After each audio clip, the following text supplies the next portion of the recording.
ग्रह और गज का, ये मायावी संसार है। और यहाँ जो लोग अभिमान के वशीभूत हैं वो उस मदमस्त हाथी की तरह है। ध्यान से समझना, छोटा सा सार है, कथा तो बहुत लंबी, छोटा सा सार।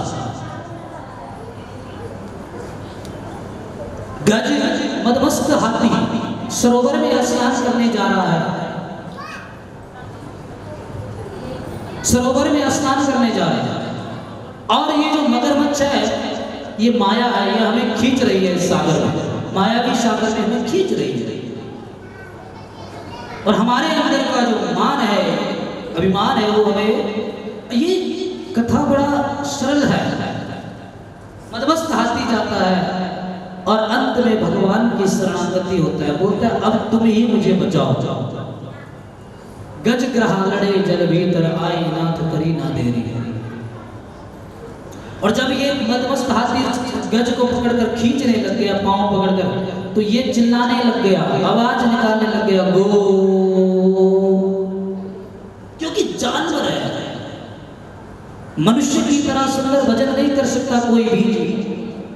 जितना सुंदर मनुष्य गा सकता है, मनुष्य बोल सकता है, उतना जीव से कोई भी जीव इतना सुंदर भजन बोल। इसीलिए तो कहते, मैंने मानस जन्म तुमको हीरा दिया, तू व्यर्थ में गवाए तो मैं क्या करूं,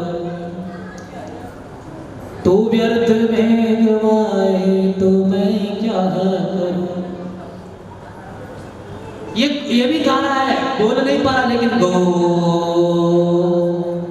हमारे जो संत मरीजन थे जिन्होंने इस कथा को बांचा सुना, उन्होंने बड़ी एक सुंदर, संत ने बड़ी सुंदर ये कविता लिखी। ये गज कह रहा है, मानो ये बोलना चाह रहा है कि हे गोविंद, हे गोपाल, अब तो जीवन हारे। ये मानो ये कहना चाह रहा है कि मेरे प्राणों की रक्षा करो। और भगवान आए महाराज, दौड़ते हुए आए, देरी नहीं की भगवान ने। नाक कान डूबने लगे, कृष्ण को पुकारे। और हम संसार के लोग भी ऐसी हैं, जब हमारे जीवन में विपदा आती है तब हम भगवान को पुकारते हैं। और जब हम सुखी रहते हैं तो कुछ लोग तो इतना भी कह देते हैं कि महाराज हमें भगवान कथा वथा कुछ नहीं मानते, क्योंकि भगवान का दिया हुआ सब कुछ है, इसलिए आज कहते हैं हम ये सब नहीं मानते। लेकिन जब विपदा आती है तो कहते हैं हे मेरे ठाकुर मेरी रक्षा करो। भगवान ने कहा क्यों गया था, फिर किसने कहा? हमको भी भगवान कहते हैं क्यों कर रहे हो पाप। जैसे गज को भगवान कह रहे ना कि क्यों गया सरोवर में, क्यों डूबने गया, उसी प्रकार भगवान इस संसार के मनुष्यों को भी कहते हैं कि जब मैंने तुम्हें धर्म के लिए कहा, कर्म के लिए कहा, तो क्यों पाप करते हो, क्यों अपने सिर पर पाप की गठरी धोते हो। मानो ये कथा उस गज की नहीं, हम संसार में डूबते हुए मनुष्यों की है। हमारा भगवान मानो हमें कह रहे हैं कि मत जाओ इस माया में, इतना मत डूब जाओ। एक भजन है माया के जितने धंधे, झूठे हैं इनके बंदे, तन उजले और मन गंधे, आंखों से बिल्कुल अंधे, नजर जा आएगा इनको नजर जा आएगा, झूठा है संसार धोखा खाएगा, कर ले प्रभु से प्यार फिर पछताएगा। मतलब की रिश्तेदारी, मात पिता भ्रात पिता और नर नारी, क्यों अकल गई तेरी मारी, जब चलेगी प्यारी सवारी, कौन साथ तेरे जाएगा, झूठा है संसार धोखा खाएगा, झूठा है संसार धोखा खाएगा। अंतिम इस भजन के लिए ध्यान से जमिए। मान ले गुरु जी का कहना, दिन चार यहाँ पर है रहना, कौन तुम्हें समझाएगा, कौन तुम्हें समझाएगा, झूठा है संसार धोखा खाएगा, कर ले प्रभु से प्यार फिर पछताएगा, कर ले प्रभु से प्यार फिर पछताएगा। ये भगवान कहना चाह रहे हैं मानो इस कथा के माध्यम से। भगवान ने गजग्रह की रक्षा की। इसके बाद हमारे यहाँ समुद्र मंथन हुआ, समस्त प्रकार के समुद्र से हमें समस्त प्रकार के द्रव्य इत्यादि अनेक प्रकार के रत्न प्राप्त हुए। आज हम ये सोना चांदी गोल्ड जितने भी मोती सब भी धारण करते हैं समुद्र मंथन की कथा से। यहाँ सबसे पहले विष निकला महाराज, समुद्र मंथन से पहले क्या निकला, विष निकला। समुद्र मंथन की कथा में सबसे पहले विष्णु निकला। बोले वृंदावन बिहारी लाल की। आज हमारे मणिमांजरा से मुकेश शास्त्री जी हमारे बीच आए, जोरदार तालियां। और आज इनकी तरफ से प्रसाद है। देखो आज चतुर्थ दिवस की कथा है और मेरे हिसाब से 4 या 5 लोगों का प्रसाद हो गया। ये है ठाकुर की लीला। जैसे जैसे दिन बढ़ रहे हैं वैसे वैसे लोगों के प्रसाद देने की संख्या भी पहले दिन पहले आ जाइए आजा जोरदार तालियां के लिए। मणिमांजरा से आए और इन्होंने भी पितृ भक्ति को दिखाते हुए यहाँ इस यज्ञ में अपने प्रसाद की सेवा जो दी है। जोरदार तालियां इनके साथ इनके सहयोगी हमारे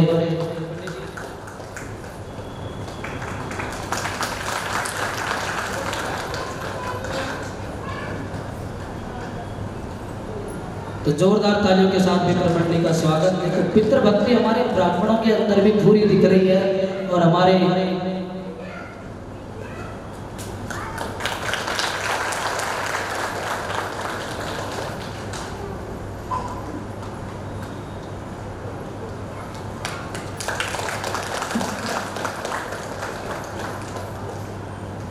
परम सौभाग्य हमारा सबका जहाँ भी इस कथा का आप लोग देख रहे हैं फोन के माध्यम से, हमारे जितने भी ब्राह्मण समाज, हमारे यजमान परिवार, आप सब लोग मुख्य अतिथि, दूर हमारे सामाजिक कार्यकर्ता हमारे बीच हमारे पंचकुला से भी आए हैं। शांति भवना जी इनके लिए भी ने पहले भी तालियां बजाई थी।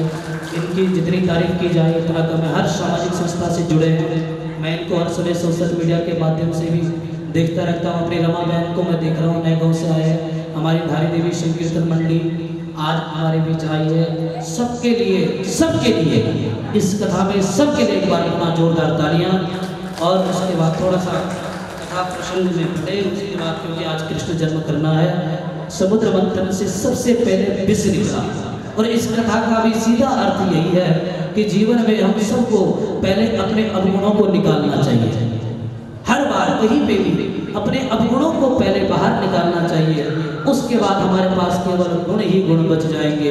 हमारे एक भजनकार थे, आज हमारे बीच नहीं, उन्होंने एक सुंदर भजन गाया कि गुण अवगुण सब तेरे अर्पण, पाप पुण्य सब तेरे अर्पण। मेरे गुण अवगुण है परमात्मा तेरे ही ऊपर निर्भर है सारे। सावरिया में तेरी रागिनी, तू मेरा मझधार कन्हैया, ले चल परली पाशवरिया। हमारे यहाँ जितने भी कवि हुए हैं सबने बड़ी सुंदर कथाएं गाई है, बड़े भजन सुंदर सुंदर गाए हैं। समुद्र मंथन से विष निकला और विष को पार करने की शक्ति केवल हमारे विश्वास में है, यानी कि हमारे भोले बाबा में है। बोले शंकर भगवान की। शंकर भगवान ने इस विष का पान किया, न पान किया न बाहर उगला, गले में धारण किया, नाम पड़ा नीलकंठ। बोले नीलकंठ भगवान की। थोड़ा जयकारा इतना जोर से होना चाहिए कि नीलकंठ ऋषिकेश तक हमारी आवाज चले जाए। बोले नीलकंठ भगवान की, नीलकंठ भगवान की। मोहिनी रूप भगवान के द्वारा बनाया गया। अनेक प्रकार की कथाएं हमारे यहाँ है। मोहिनी रूप बनाकर भगवान ने देवताओं को अमृत दिया। उसी प्रकार जो मोह को त्याग कर भागवत की शरणागति हो जाता है, वहाँ उनको भगवत रूपी अमृत की प्राप्ति होती है। जैसे आप सब लोगों ने कुछ समय के लिए गृहस्थ को त्याग कर, माया को त्याग कर आज इस कथा भगवान के कृष्ण जन्म में जो समय दिया और निरंतर आप देते आ रहे हैं, यहाँ भी भगवान आपको अमृत का पान करा रहे हैं। और जो राक्षस प्रवृत्ति को लेकर किसी धार्मिक स्थान पर जाते हैं, भगवान उनको थोड़ा अमृत पान करा तो देते हैं जैसे यहाँ कथा में कराया, लेकिन अंत में जब भगवान को पता चलता है कि इसके मन में पाप है, तो भगवान अपने ही द्वारा उस पाप को भी काट देते हैं। इसी प्रकार हम सब के ऊपर यहाँ अमृत वर्षा निरंतर 2013 से आज कथा इस पंडाल में चल रही है।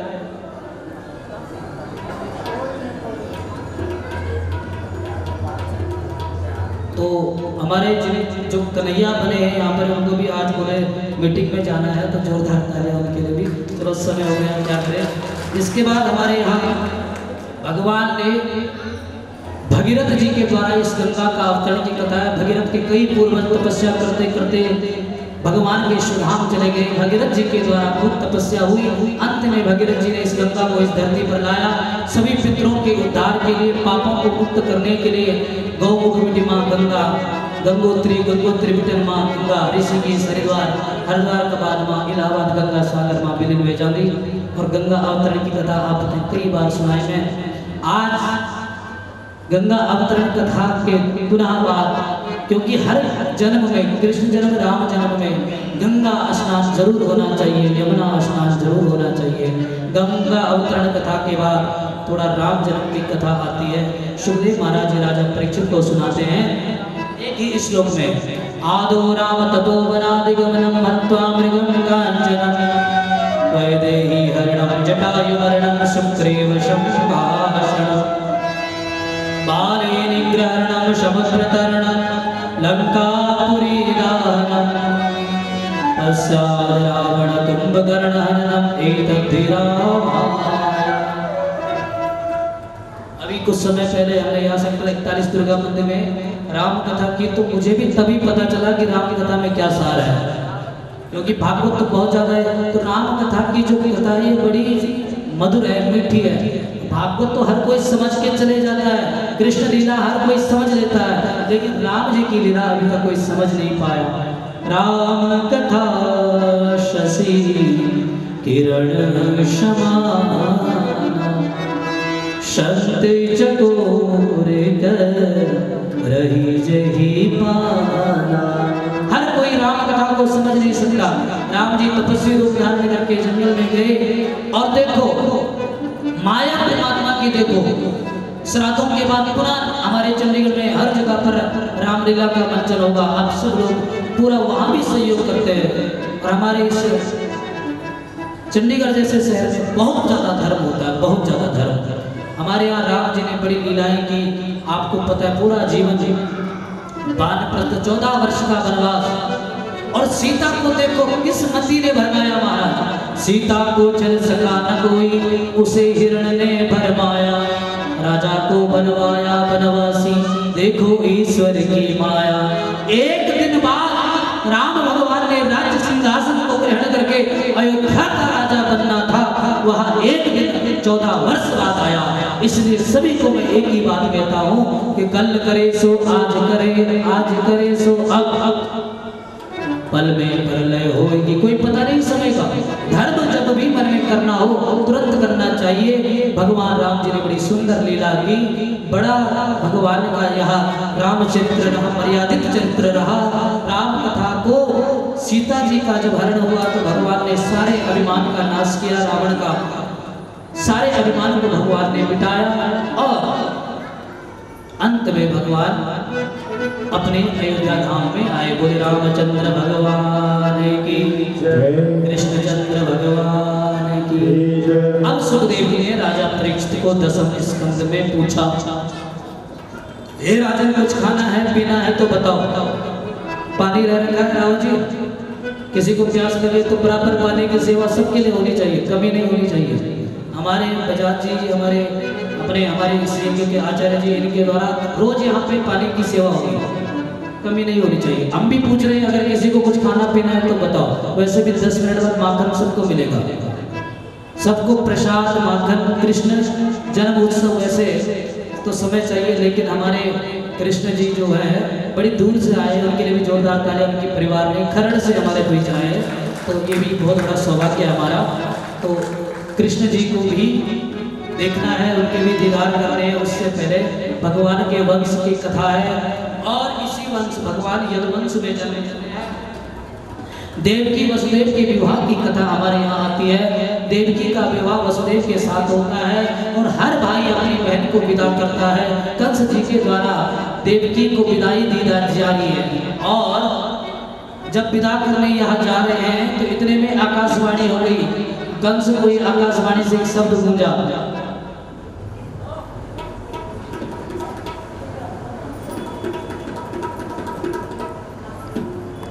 पंचकुला से। इनके द्वारा आज इनके यजमान जी हैं राधिका गिरधर जी, उनके द्वारा 1100 रुपये का योगदान इस भागवत कथा के लिए हमें मिला है। जोरदार तालियां। और आज के प्रसाद के साथ इनके कल भी हमारे अर्जुन शास्त्री जी हमारे बीच है, तो कल भी इनके जजमान के द्वारा 1100 रुपये का प्रसाद का योगदान, प्रसाद के लिए 1100 रुपये का योगदान इन्होंने कल भी देना है। और पंडित जी की जो लाइफ में बड़ी व्यस्तता है, हम इनको बहुत पहले से जानते हैं, तो मंदिर में भी जाना होता है आरती का समय, तो बहुत बहुत आपका स्वागत है। आप आए, आपके द्वारा इस कथा में जो सहयोग प्राप्त हुआ, क्योंकि आजकल जो है हमारे सभी विप्र समाज जो है अपने अपने कार्य क्षेत्र में, कोई मंदिर में सेवा करते हैं, कोई यजमान की सेवा करते हैं, तो सभी का इतना समय भी आपने लिया। इनके साथ हमारे दूसरे पंडित जी हमारे मुकेश शास्त्री जी आए हैं, जोरदार तालियां के लिए। और इसके बाद आइए कुछ दानी सज्जनों के नाम हमारे पंडित जी उद्घोष करेंगे। इस बहन को छोड़ने तू जा रहा है, इसका 8वां गर्भ ही तेरी मृत्यु का कारण होगा। और कंस ने अपनी ही बहनोई को बंदी गृह में बांधकर कारागार में डाल दिया। और इसी प्रकार इनके 1 2 3 4 5 6 संतानें नष्ट हो गई। 7वें रूप में महामाया का प्रादुर्भाव हुआ। 8वें जन्म में भगवान कृष्ण आ रहे हैं। और इसके बाद सभी देवता लोग बार बार स्तुति कर रहे हैं, क्या कि आप सत्य हो। हमने भागवत का जो प्रथम श्लोक है उसमें भी यही है कि सत्यम परम धीमहि। और जो 10वां स्कंद है भागवत के, जो 12 स्कंद है, 12वें स्कंद से लेके जो 10वां स्कंद हमारे भागवत का है, ये भगवान का हृदय है। हर स्कंद में भगवान के रूप को बताया है। तो जो 10वां स्कंद है वो भगवान का हृदय है। और जो जीव 10वें स्कंद को पढ़ता है, पाठ करता है, उसके घर में संतान भी होती है, समस्त सुख भी होते हैं। ये 10वें स्कंद को जरूर आपके जीवन में, अगर भागवत किताब आपके पास है तो जरूर पढ़ना। 10वें स्कंद ये भगवान का हृदय है, इस पाठ को जरूर करना। इसके बाद 10वें स्कंद में भी एक ही बात देवता लोग कह रहे हैं कि हे नारायण, ऐसा ना हो कि हम तुम्हारे स्वागत की तैयारी कर रहे हो, तुम आओ ना, तुम्हें आना होगा, तुम्हें इस धरती के पाप को मिटाना होगा। गीता में बड़ा सुंदर उपदेश भगवान देते हैं, यदा यदा हि धर्मस्य ग्लानिर्भवति भारत अभ्युत्थानं धर्मस्य तदात्मानं सृजाम्यहम्। और रामचरितमानस में भी जब जब होए धर्म की हानि, जब जब होए धर्म की हानि, बाढ़े असुर अधम अभिमान, बाढ़े असुर अधम हो तब प्रबोध विवेक शरीरा।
बोले बाल कृष्ण भगवान की। एक बार जयकारा जोर से होना चाहिए। बाल कृष्ण भगवान, बाल कृष्ण भगवान। भगवान ने भी कहा हर बार पीले कपड़े पहन के आता हूँ सेक्टर 37 में, इस बार बड़े सुंदर भगवान। जोरदार तालियां भगवान कृष्ण के जन्म से और इनके माता पिता के लिए भी जोरदार तालियां, और हमारे जो वसुदेव जी हमारे बड़े भाई साहब बने इनके लिए भी जोरदार तालियां। आचार्य जी कहाँ गए? बोले बाल कृष्ण भगवान की। इस बार के कन्हैया हमारे रोते नहीं है।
Jai